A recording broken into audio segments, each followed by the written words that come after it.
Games, my guy. Boom goes the dynamite.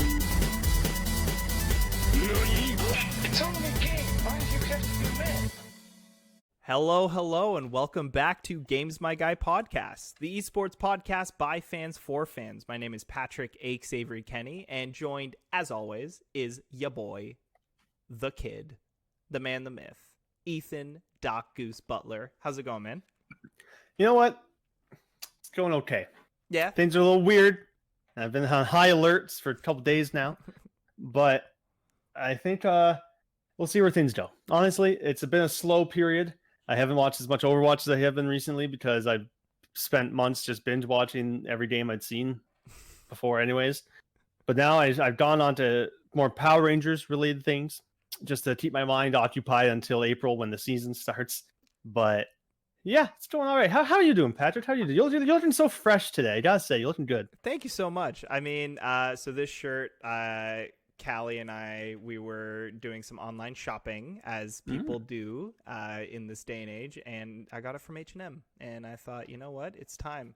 And it's been a minute since we've been in front of the podcast studio, I guess you could say, and it's been a minute since we've chatted.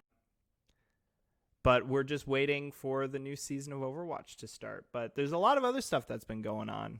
Oh yeah, Mm-hmm. we're getting into it. We're Getting excited about we got Call of Duty lead starting up in a couple of weeks, February. Let's go Thieves.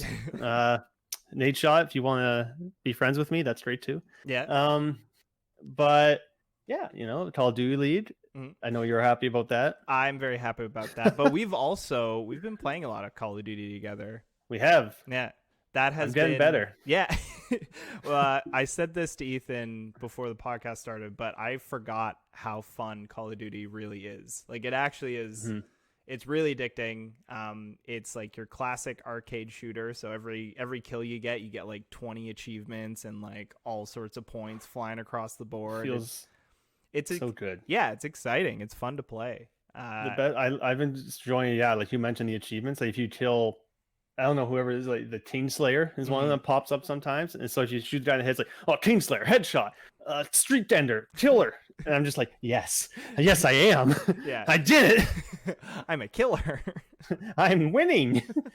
Ma, winning. Look, I did it. Yeah, and the biggest change for me since we last spoke was that I got a new setup, which was a part of this episode being a little bit late. Just got a brand new setup. I upgraded, built a PC with my hands. I can actually say that. It was a lot of money, but it was very exciting. I'm really happy I did it. And it's working fully now. So that's been very exciting. But I had to upgrade the internet that I was also getting. So now I'm like fully doing great. You're no longer, as I believe your nickname in one of the group chats we have was Washington D.C. And so I think you can change to a different city now. Yeah, because you've elevated yourself beyond that place. Yeah, I've elevated beyond the D.C. and now I'm just a regular connection boy. I like that better. Yeah. Blue. Yeah, but yeah, no, it's exciting times. Like your setups, I've seen pictures of it. I remember, I think you saw the update when you were putting in like the little chip part, and it's like the most stressful part of your entire existence. Yeah, so the whole build I think took about, like, once I had all the parts and I was working on it, it took me about 6 hours to like put everything together and like feel good about it and like press start to like turn it on. But yeah, I knew that was going to be the most stressful part, putting the processor in the motherboard, but oh my god, I was sweating. Like, I was sweating. I was not exercising. I was just a nerd with one light on, shirtless, trying to do this stuff. That was going to be my question. I was like, did you watch Henry Cavill's video for inspiration? Did you do it with your like a muscle shirt on? Yeah. For like, were you posing for Callie while you were putting the parts in? Like, just like flexing a bit and like. You have to. The biggest thing that everyone told me was that you just got to be confident when you do it, or else something will break, or you'll mistreat something, or you'll second guess yourself and then you'll wire it wrongly. But yeah, I had to be really confident, so I went shirtless. I was looking huge. I was putting this together like a big manly nerdy boy, and I was super stoked about it. Came out good. It's running well. If anyone's interested, I got the new Fossil case. It has tinted black side panel, so when it's off, it just looks black, but when it's on, you can see the RGB through it. It's really great. I'll have to do a photo for the Twitters, but it's very fun. I like it a lot. That's my jam right there. I fucking love when you can see like the lights and the wire. Oh yeah.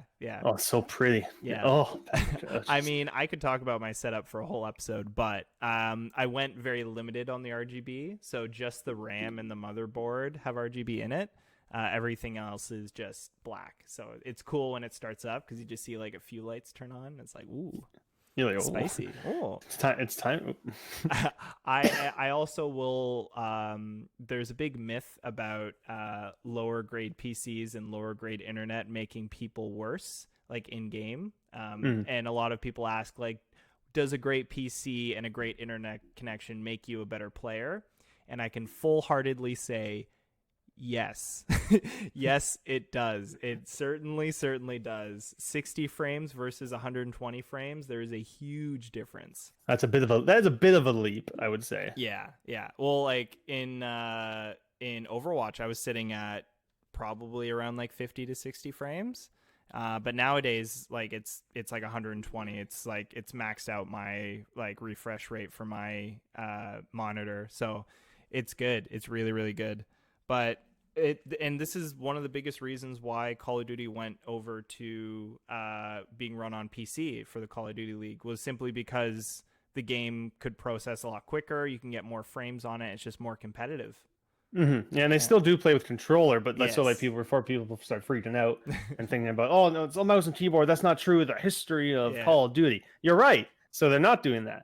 They're playing with controller as the game is played most of the time. Exactly. So everyone can just calm down, and it's going to feel the same. You're still going to have your guy with the controller, and everyone's going to have fun. That's what we're looking for. Yeah, it's going to be a good time. We've been seeing a lot of content for the Call of Duty League. Scumpy has been off the wall creating content for this game. Yeah. He's doing a what is it called? Journey to 100, I think. They're trying to go, him and Envoy are in a 2v2 like game battles ladder, and they're trying to go 100-0. They're trying to go undefeated for 100 games. Jesus. Yeah. That's a fucking challenge, yeah. To be honest. Even like, especially at that high level, like the amount of things that could go wrong at any given time is ridiculous. Like, how do you, man, I don't have the patience. I would lose my goddamn mind. No, I'd be riddled with anxiety. I don't think I'd be able to think straight after. If I got 5 wins in a row, I'd be like I'm just gonna stop. I'm gonna stop playing for like a week. That's how me when I played DPS placements on Overwatch. If I finish my placements and I don't play DPS again for the entire competitive season. and that's not because you're bad, right? Well, it's a bit of both. It's a bit of, if I gain 10 SR on DPS, I'm like, oh, I'm spent. Yeah. I'm satisfied. I want to remain. I'm not a great, so I'm like low gold, and so I'm in DPS. So I'm like, I'm just going to try and remain in that position. It took me a long time to get there. Yeah, our good friend Larry and I, it took us like 4 months, I think, to get me from mid silver to gold. Oh my god! And I was just like, I'm not risking it. So I just do placements. One time we went 5-0 and I felt like a god, and like I think I only played like May and Torbjorn, or maybe I played a lot of Torbjorn, and so I think I'm almost a Torbjorn one trick sometimes. And does it work? Sometimes. Yeah, it does actually. It works a lot. You'd be surprised how often people cannot deal with a Torbjorn. Does it work? Yes. Sometimes. Yes. Absolutely. Sometimes. Maybe. Occasionally. Yes. Like 60% of the time it works. Every time. Yeah. If you want to know if it works in silver, it works in silver. It works 100%. We know about that.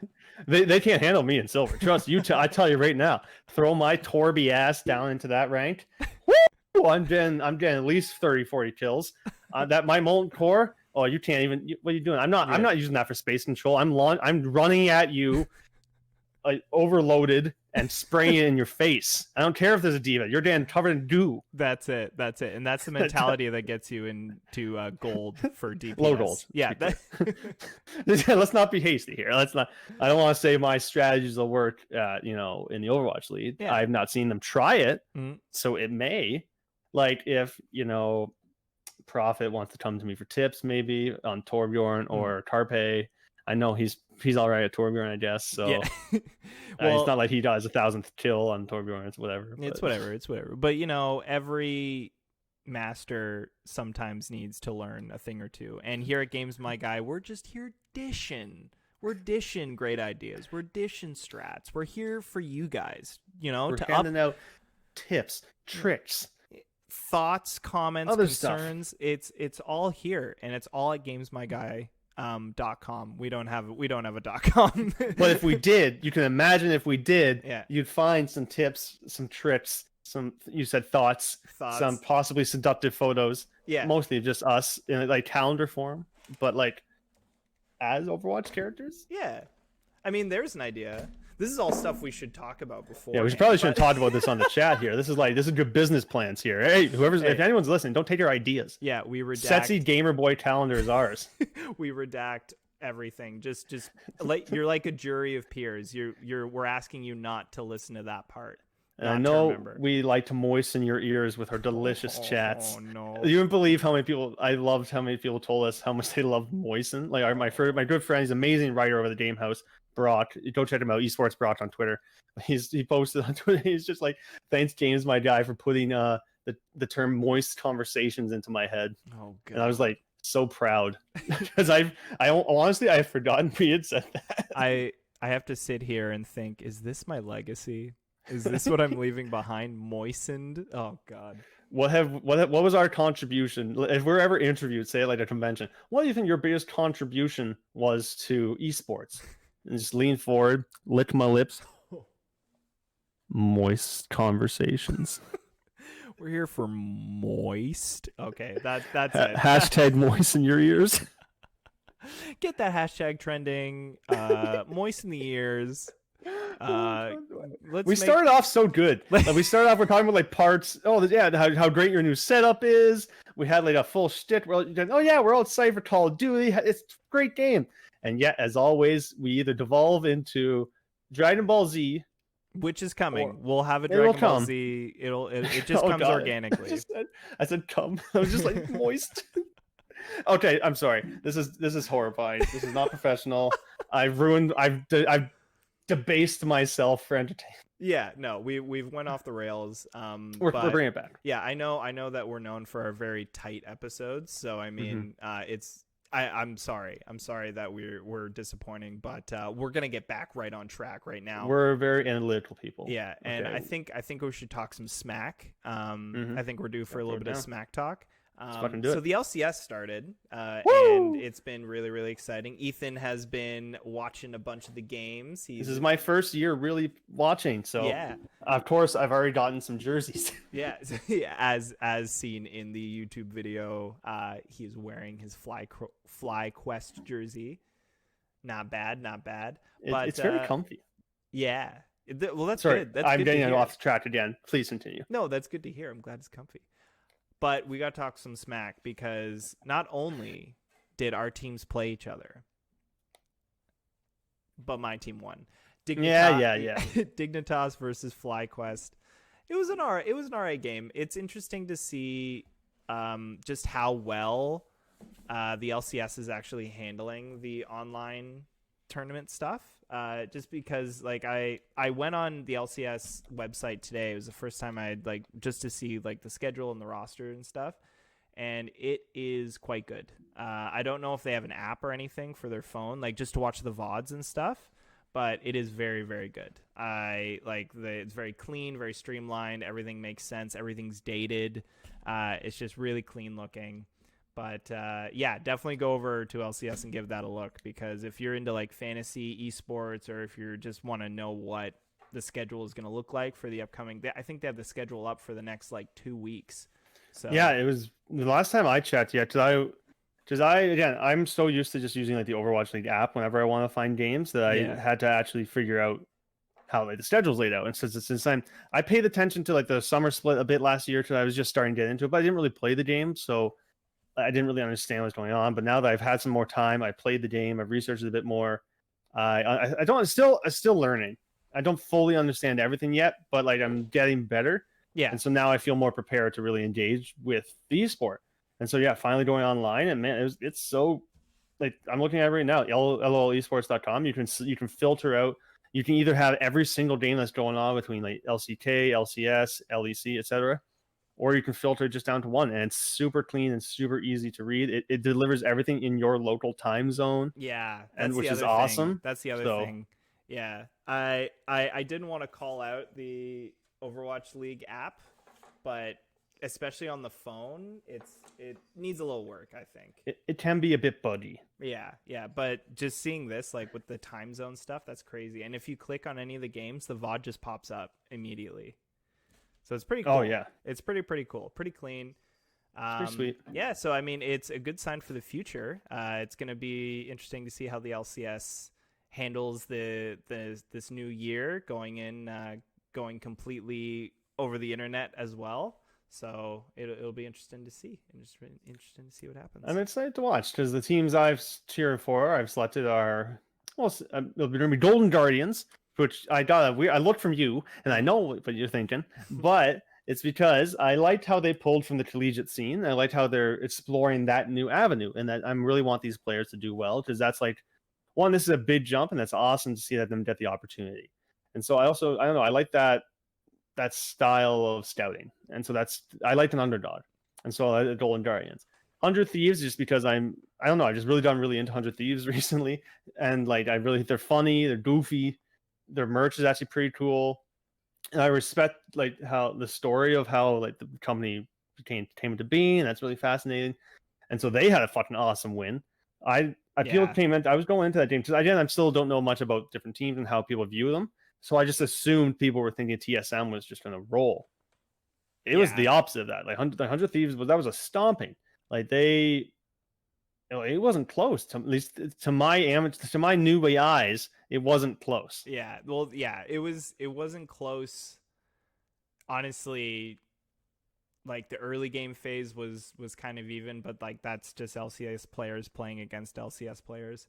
But yeah, no, it was a bit of a beating, and that is kind of a little bit scary if you're a TSM fan. I mean, it's the first game, so you can't really go too crazy, but it's scary just to know what the organization has been doing to try to make a very competitive team. Because if you remember from last year, TSM went winless in Worlds.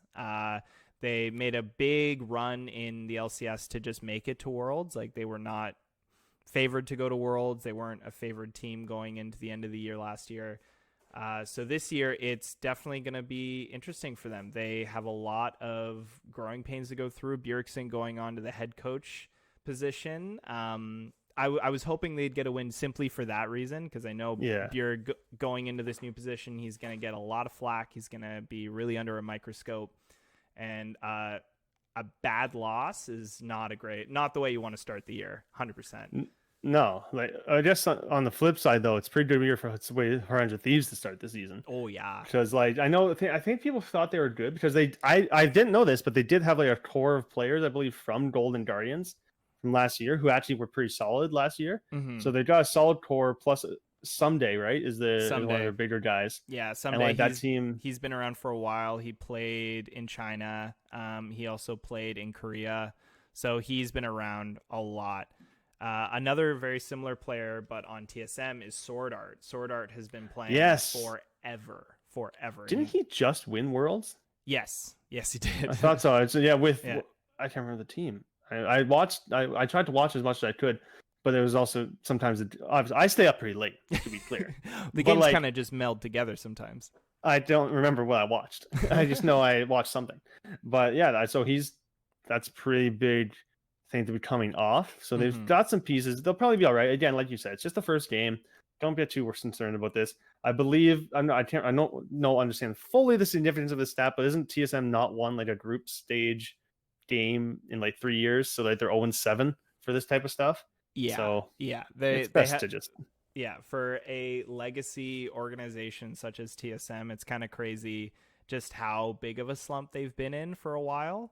They kind of went the Team Liquid route where, Team Liquid, they went and they wanted to buy a team. They went to go and just buy a super team. So they got the double lift. You got your Broxa. You've got like that the team looked crazy last year, but just didn't get the results that they were hoping for. So TSM is in a very interesting position where you have a very dedicated head coach, because he also owns a little bit of TSM. Like he owns he partnered with them. And you have some newer players coming in with a lot of veteran players as well. So like you have Sword Art matched with, I think Lost is their ADC right now. Yes, I believe so. Yeah, and so it'll be interesting to see what happens. I know seeing Dignitas, the team that I picked a long time ago, Team Dignitas, they have a very, very interesting starting lineup. Dardoch is back. He's a long kind of. No one wants Dardoch, Patrick. Yeah. Okay, if I learned anything from various Twitter clips, is that no one wants Dardoch. Yeah, they're trying to sell him. Yeah, TSM doesn't want Dardoch. We don't want him around. No, we don't want him. Yeah, no, we're trying. You're being real. We're so sorry that we like ruined his life, but we don't. Let me imitate double lift for a second. Yeah. Yeah, that's good. That was spot on double lift. I loved it. Oh my God. You're trash. You're trash. Sorry, Blue wants to be in the podcast. So Blue should always. Can he purr? Blue, speak up. We can't hear you. Blue, in the microphone, please. Blue, do you mind? He looks so confused. I love it. He was very confused. He's been jumping around me. I'm sorry if people heard bells, if people heard jumps. That was him doing all of that. But yeah, so I'm excited to see where Dardoch goes. I'm excited to see how this whole kind of league goes, to be honest, because I'm very excited to watch some more League of Legends. I've kind of missed it. I've been kind of slacking on it, so I'm excited to like start a new year fresh, like you were saying, and see what happens, because this is going to be a big year for North American LCS and North American League of Legends in general. The big rebrand. There's a lot of fresh talent that I've been hearing coming into the league. Like I mentioned Golden Guardians, but they're really young roster. Yeah.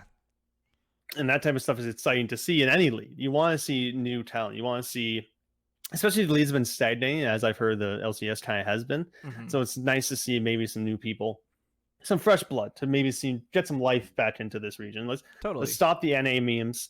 Everyone's like, I can't remember. It was either Jacob Wolf, maybe on Twitter, was posting like the sad Pippet, is like the crying fraud, just like with a little flag cheering for the LCS. It's like, let's go, another year. Yeah, it's NA's year, everyone. It's NA's year. It's true. It's been very inflated. It has a lot of money in it, and it's time for us to be a region that can actually beat other regions. That would be nice. Hey man, FlyQuest got a win at Worlds. You were best recognized. Truth. I remember I was covering a shift, I think a morning shift, just on a Monday. And I just was watching at like 8:30 in the morning or something like that. And I was just like, yes, this is getting me through this little bit of time. And I was really excited that they won. It was like, and like all the memes on Twitter were like, oh, and they did it. This is so big. The entire North American region just gets up and just doing like a dance. Yeah. I one game. Yeah. I think we were all FlyQuest fans for a moment. You know what I mean? They won the heart. Yeah, it was a classic Goku versus Frieza moment. You know what I mean? Yeah, and they did it. That's what matters. There it is. I didn't even think about it for a second. I was like, oh, that's a good point, Patrick. Wait a minute. I totally forgot. I'm a cheeky little bugger. I got it in there quick. There's another round for another. No, just one more reference, Patrick. I think you can get one. You always got another room for. Yeah. Oh, you love your pudding. Maybe just a little bit of pud, thanks.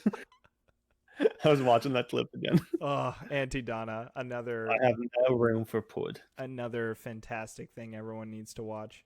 As they should. But this is actually bringing us to the end of our podcast episode. We didn't even get to some of the rumors, man. I know. We've got some hot goss. Maybe we can squeeze her in. We don't want to. Yeah, we can talk about a little bit because there's still a lot unknown. Yeah, let's head over to Goose's gawking den. Perfect. To see what's happening. Goose, what's on the loose? Oh. I'm just making a segment for you right now. We'll start quickly with a bit of good news. J-Mac got signed to Paris. That's pretty cool for their coaching staff. He did a lot of work with dark mode. Apparently, he typed up like a 45,000 word document for based off VODs for dark mode, and then their Wow. translator had to translate that into English, which was Wow. pretty insane. Yeah, And that's so a lot he's of going to work. be, I think, their assistant coach on Paris, and so that's a pretty big boon to their staff because he turned dark mode, which was not really a joke, but they weren't really like doing anything. They were okay, and they made a pretty surprisingly deep run in North American Gauntlet, so that's a big pickup for them. But the big news, yes, everyone wants to talk about is what the fuck's going on with the LA Valiant. What the fuck? No is one going- knows except for Goose, apparently you gotta Halo. tell me. Goose, you gotta tell me what the fuck is going on with LA Valiant right now. Fuck, man, I don't know. All of a sudden, like the season updates came out. I was like, oh, season starting April. That's awesome. Tournament structured, great. Zero minimum latency, so all the teams can compete against each other regularly. So there's and with no ping issue. Teams that are doing LAN events in fucking Hawaii. That's dope. And then all of a sudden, it's like, oh, LA Valiant's going to be playing from China in the APAD region. It's like, what the fuck? Of all the teams that you think that would go over there, that surprised me. Yeah, But because who is it? It's NYXL, Fusion, and Valiant. Trying to think. Yeah, it's I know NYXL Fusion, for sure. NYXL, Valiant, all the Chinese teams, obviously, and like Seoul. Right. So it's a 12-8 split, which is perfect because that's what you need. You need a more even split, and it makes more sense for certain teams to play in the Eastern/APAC region than it does for other teams. Like I know a lot of people were saying Dallas should go over there, which I get. Full Korean roster, and they have a history of questionable issues with Korean players. But Envy has such deep roots in NA. Like that's their whole shtick is being an NA company. Yeah. Their whole shtick is they want that local Dallas fan base, and they spent like a boatload of money on that facility, so they're not gonna just let it sit there. Yeah, just relocate for a year. Yeah. No, No. not gonna happen. And so yeah, Valiant were going over there because apparently, according to Halo of Thoughts, again, this is not confirmed rumors. There's a lot of things that are making it look to be true, but it's hard to say if it is true. Is that they were sold? Apparently, Immortals is selling the Valiant to a Chinese company, an unknown Chinese company. And there's a rumor is an additional rumor is that they are dropping their entire roster and staff and going for more of a Chinese influence. Again, that's fucked up. I'm just gonna say it. Yeah. If that's actually true, Yeah. like there's nothing wrong with a team wanting more. So if they're based in China, wanting Chinese talent on the roster, I get that. As a Canadian fan, I love seeing Canadian talent on Canadian teams. That's fair. That's cool. Yep. But like not like this. Like I don't think this is. It's just like with the Titan situation. Like it was a bad situation, and this almost feels worse to me. I don't know why. To other people, it may not, and I completely understand that. But this feels worse. I don't know. No, that's fair. It just feels so shitty. Yeah, no, we were talking a little bit about it before the podcast, but I think because the roster reveals have been so watched and like fantasized about, and everyone was trying to figure out who's going on what team, it felt like the stakes were really big. But this rumor about the LA Valiant dropping an entire roster just kind of throws that whole it makes you ask the question, why would they do all this on Twitter? Why would they have this huge roster reveal and then just drop them before the league starts? Yeah. And I agree with you for the fact that, I love seeing Canadian players on Canadian teams. Like I love Canadian teams because they're Canadian. That's just because I live in Canada. Like that exactly. I want to root for them. That makes sense. The issue that I have with this rumor, and if it is true, is that the LA Valiant are the Los Angeles Valiant. Anyone who's put money in this team are from Los Angeles or have some sort of stake in Los Angeles. They're being built to be the team for LA. Like Gladiators are there too, but like as a marketing department for the Valiant, like that's what you're trying to do. So creating a new roster for when you're in APAC just for the year really doesn't kind of jive with the brand that they're building.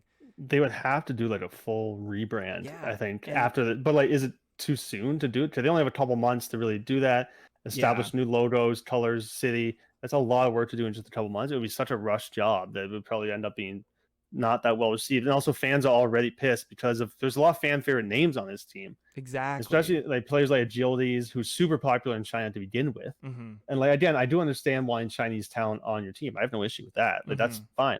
I wouldn't expect the Seoul Dynasties to be signing Western players out left and right because that's not their brand. They are the Korean team, so they're going to sign Korean talent. That's cool. That's fine. There's nothing wrong with that. But like this team, like you said, they're from LA Valiant, so it doesn't make sense just to ditch everybody. Especially, I would just feel so bad for players like Adam, who's just Yeah. how hard it is to get noticed at all in Australian contenders. Yeah. Like, not many people watch Australian content. No one takes it seriously, which is a shame because there's a lot of talent there, as we saw at the Gauntlet when Adam's team actually won a game against Billy Gaming. Like there's talent there, but no one recognizes it. So it's super hard to get acknowledged, and him to finally get this chance and not even get the chance to prove that he is worthy of it would be outrageous. Yeah. I think if you're going to do it, round out your team with Chinese talent for this year. See how you want to proceed later on. And if you do want to go for a full Chinese roster or maybe a mixed Chinese Korean roster later on, that's fair, but don't do it right now. I think it's just a poor idea. It will make fans want to actively root against you. It literally happened with the Titans. Even no one blamed the players, but people wanted to actively root against this team because of what happened. Because of the org, because they knew it wasn't the players' fault. It was the people that we don't see. It's everyone behind, and everyone felt cheated because of it. It would feel worse now because it feels premeditated. It feels planned. It feels like with the Titans, it all just kind of happened, you know? Yeah. Everyone kind of just lost their job, and like the Titans were scrambling to put together a roster, and like there's some kind of understanding that, oh, like you didn't really see this company coming, but the Valiant, this is a completely different situation. Yeah, it's just, and it also doesn't help that, see if this rumor is true, the Valiant have openly come out and said this rumor is false. The CEO of Immortals has come out and said this rumor is false. Well, at least about the roster dropping, maybe not about the sale. And so like a lot of players are memeing, they're like Adam and Dreamer are duoing with the Chinese flag as their symbol. McGravy's even getting on fun, same with the fly. There are all these players are saying these things, and it's hard to tell if it's a massive troll, because that'd be an epic troll if it was, but like it's worse that you denied it if it is true. Yeah. Like, you shouldn't just like, well, people will argue like, oh, if them saying nothing basically confirms it. Yeah, that just still leaves it up to wild speculation. But now you've come out and taken a hill to die on, that you've said, no, this is not true. We're not dropping the roster. That's not happening. But if it does happen, now you've openly lied to your fans. And so you've openly betrayed the people who have been supporting you and giving you all their love and like money too. So this is not just players losing the job. This is an organization losing their entire fan base. Yeah. It's kind of spooky. And the fact checker, or the person who usually sends out these leaks, Halo Thoughts, he's doubled down. He's very much doubled down. He LA Valiant put out a notice saying, we just want to denounce, we just want to say that this rumor is wrong and false, and this is not true. And Halo literally commented in it, we'll see. And that got like 600 likes. So he's doubled down on that. The Valiant have doubled down on it. So we're at a bit of a Mexican standoff right now. We're gonna see where the hat kind of falls. I am not. It has to happen sooner. Like if you don't announce something next week, like you have to get this. You have to get on top of this before you let fans wild. Fans' imagination is already running wild. People are like, okay, if Valiant's doing Chinese, okay, here's who I'd like to see on the team. I've seen a bunch of those posts. Yeah, and that's fine. But like now, it's just you're letting this rumor take over Reddit. If it's just a rumor, there has to be, Halo has heard something. So I think something is happening. Like the team could very well be sold to a Chinese organization, but like that's different than, ditching everything and everything about the team. So I think there's something going on. It might not be that big. It might be big. It's hard to say what now because we have so little information. All we have is Halo's reports. Halo has been pretty good this season, I'll say that. He's been pretty accurate most of the time. He's done some things wrong, to be fair, and like the same with last season. He got some things wrong, and so it's hard to say who's right or wrong here, but like the Valiant denying it is one thing, but the CEO of the company saying that too is made me think, I'm just hoping it's not true, so I'm going to say this. I'm more on the side that I don't know. I can't say this is happening. I don't believe the rumor just yet. I'm not saying it couldn't be true, but it's hard to say that they die on such a hill like this. That would be a PR disaster. Yeah. And I think that's the only reason why we're actually talking about this is because it's coming from a source that has been right before. And Halo, even though a lot of people have been saying he's kind of been hit or miss, he is usually the first one to get really, really good scoops. And he's usually the guy to go for. So we'll see. He is wrong, also, he'll come out. If he's like finds out his report is wrong, he tends to come out and say, actually, the reporting I received was incorrect. Yeah. I've seen him do that before as well. Yeah.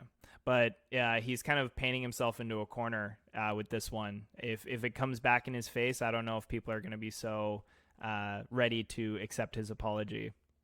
Yeah, this is like job threatening in Yeah, a lot of very ways much for so. not just him. Very Like, much this is so. like there's a lot going on Yeah. here. The whole reason that he's so trusted is because he is so upfront about everything he does. And if this comes back and bites him in the ass and he doubled down on it, all of his credibility is gone. And it's not like he's getting paid to drop information on Twitter. He's not being paid to do that. So once his credibility is gone, there's a big chance that we'd be hearing less from Halo in the future. So At least there's the Overwatch lead. Yeah, I'm hopeful that there's some sort of middle ground where both parties kind of leave the scene and nothing bad has happened. But we won't know that until the ball drops. So It'd be so good if it's just nothing came of this. Yeah, yeah, they just don't. I'll hold my breath until I see Agilities on that stage playing in China. Yeah, let me see him, and everyone's saying he can't be separated from Triv. Okay. Yeah, like don't do Triv that. isn't playing in China, so Agilities, of course, has somehow found a way to play in China. That's what I'm hoping for, at least. He shows up at Crib's door, like in the rain. He's sopping wet. He's like, I couldn't leave, and then they both hug. And then Crib's like, me either, and then just hugs. Me either. I don't know. And Triv's Triv would just say maybe not, and then just say hugged, and it's so beautiful. That's awesome. That's the rest of the charge are just behind Triv going, huh? What? Oh man. Well, that brings us to the end of our podcast episode. Yeah. Officially, the gossip den has closed. We had to get that out. We had to. We did. Yeah, we had to cover it. It was an itch we needed to scratch. But I have another itch. Ethan, what the heck is that behind you? What is that? It's my little friend. What is? Do you want to meet my little friend? Are we in National Treasure 2? I'm gonna steal the LA Valiant. I'm gonna take him to China. Okay.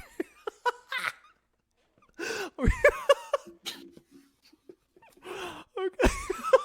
My good friend. Good. Well done. I'm gonna steal the LA Valiant. I'm gonna steal the Dark Legion of Valiant. Okay. Well, with that, we will see you all next podcast.